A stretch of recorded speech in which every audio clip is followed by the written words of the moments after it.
In 2 Peter chapter 3, Peter talked about those who ridiculed the idea that the Lord would return one day and this world would come to an end. Notice what he says in 2 Peter chapter 3, verses 3 and 4. Know this first of all, that in the last days mockers will come with their mocking, following after their own lusts, and saying, where is the promise of his coming? For ever since the fathers fell asleep, all continues just as it was from the beginning of creation. Now, Peter was going to go on in the verses that follow and talk about something that they were missing or ignoring. The flood where God destroyed the world with water and Noah and his family were saved. They ignored that, but aside from that example, what they said was true. All continues just as it was from the beginning of creation. That you have, as God promised Noah in Genesis 8 verse 22, seed time and harvest, cold and heat, summer and winter, and day and night. God said in that verse, these will not cease. Why has everything continued the way that it has? Why is this world continuing to sustain life and continue to go on from generation to generation? The reason is because that's how God designed it. That's how God made it.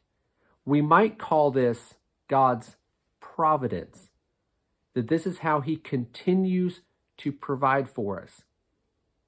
The ironic thing is that these mockers were citing the providence of God, though they wouldn't call it that.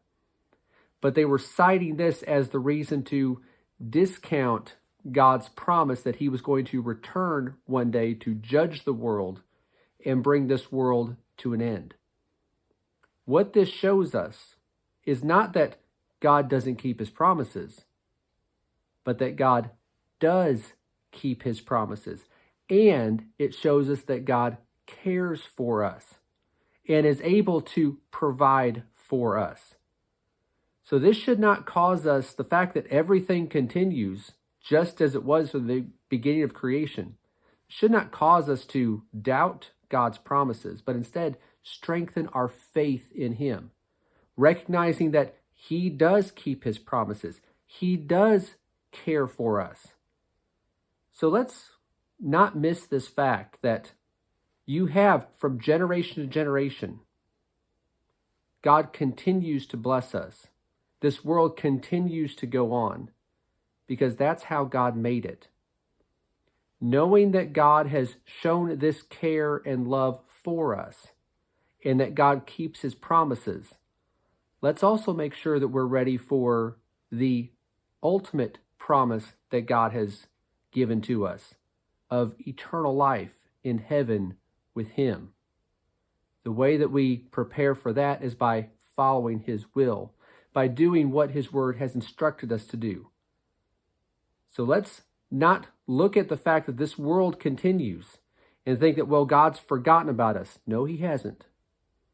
And he will reward us one day if we remain faithful to him.